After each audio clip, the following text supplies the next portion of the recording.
Alright, so in this video I'm going to show you how to throw a 1 pound cylinder and a 2 pound cylinder. This video can also serve as a review for how to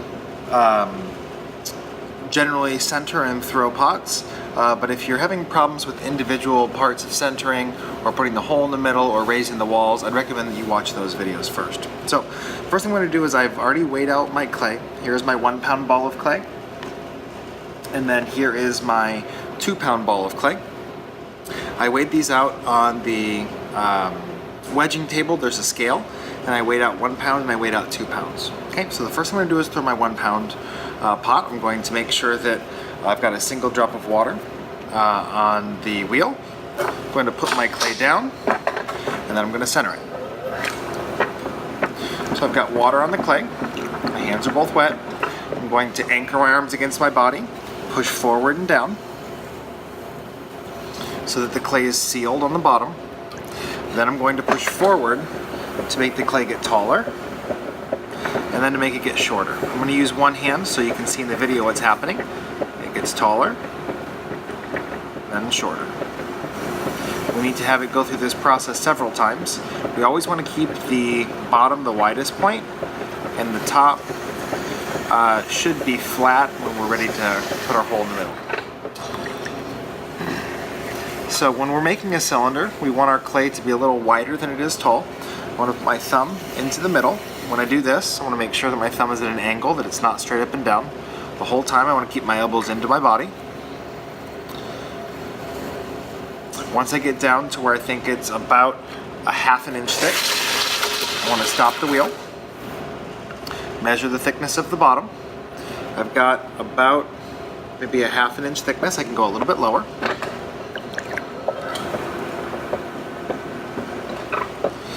Then, once I've gone that little bit lower, I'm going to open the bottom about 3 fingers wide. I want the bottom to be flat, so I'm curling my finger like a little hook, and I'm dragging it across the bottom, not pushing down, but just to widen. So now that I have a nice flat bottom, I can run my finger across it a few times to make sure that it's nice and flat and smooth. Now I'm ready to raise. When you're raising your clay, there's a lot of different hand positions you can try. If you want, you can raise with the sponge. You push the sponge on the outside, and you're going to push with your fingers through the sponge, holding it with your thumb on one side and your fingers on the other. I squeeze with my fingers and then lift up.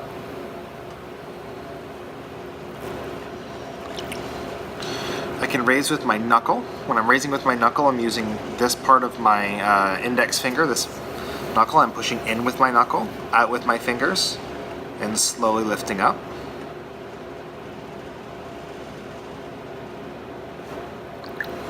I can also raise with my fingers instead of like using the sponge, pushing in with my fingers, out with my fingers on the inside, and lifting up. The important thing to notice with all the raising is that I'm not just squeezing my hands, but my hands have a very specific position. You should watch the raising video to understand that position better. But just in brief, I've got my outside hand below a bump that I made with my inside fingers. My inside fingers are right inside this little bump. My outside fingers are right below that. I'm pushing out with my inside hand, my left hand, in with my right hand. And there's a balance of force between those two fingers, and that's what raising is. Once I get my cylinder to the height that I'm comfortable with a 1 pound cylinder being, or the highest I can get it, what you can do is take your wooden rib, hold it against the side of your pot. When you do this, you don't want to have it go straight in at an 90-degree angle, but you want it to kind of open like this. You push in with the rib slightly, out with my fingers, and slowly lift up. This is just going to smooth the sides out, remove all my finger lines that I made, and give me a nice straight wall. I want to make sure that there's no water left on the inside, so I'm going to take my sponge, remove the water from the inside.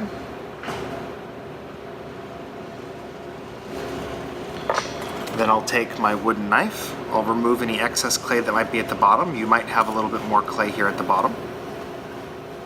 I do this by holding my wood knife like a pencil and pushing it down.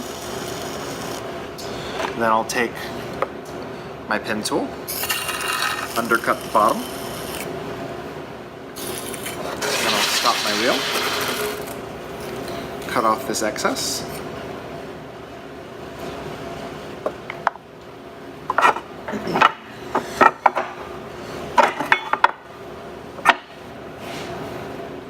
then I'll take a small amount of water, put it on the wheel head, and then I will cut with my wire tool underneath my pot, dragging water through.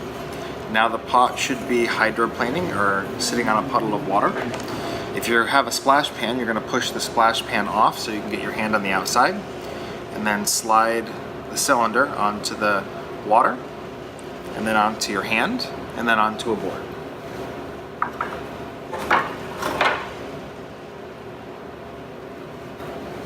The same thing's going to happen with my 2-pound ball of clay. Before I put my clay down, I'm going to need to clean off the wheel head of that excess clay and water. Put my clay down, make sure it's well attached. I'm going to push down on a piece of clay. Now this piece of clay is larger. It might be a little more difficult for you to center.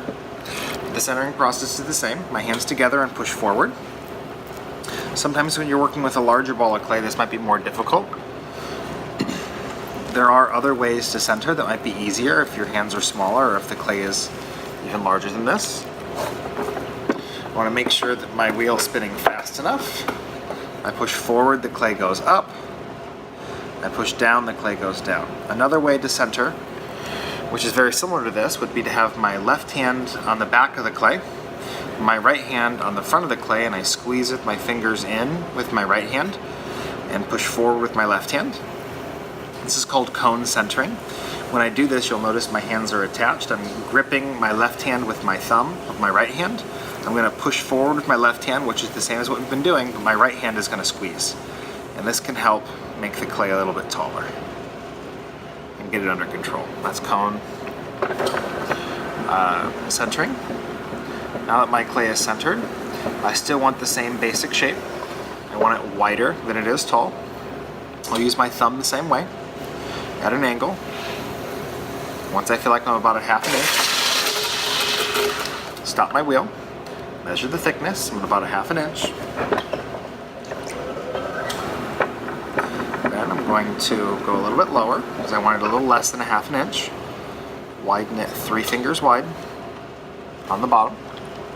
Then I'll raise. I'll use my knuckle this time first. I'll squeeze in and up. There's a tendency when the clay is larger for the cylinder to start going out and away. When we're raising, we're trying to raise from the outside and lift it in towards the center. We're not trying to lift it straight up, but in towards the center. There's my first raise with my knuckle. Here's my second. You'll notice the ring of clay that's going up each time.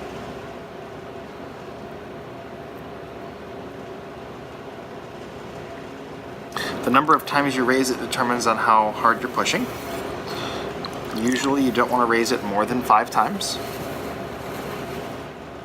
You'll add too much water to the clay.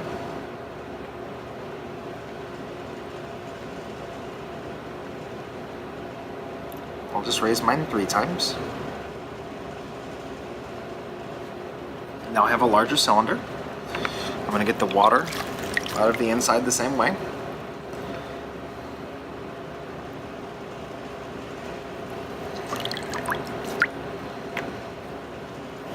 I can use my wood knife the same way.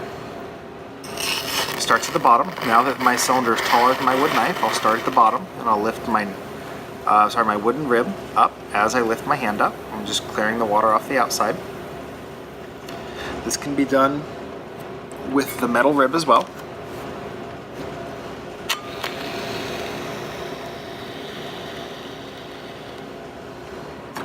Then I'll use my wood knife to remove any clay off the outside that I don't want.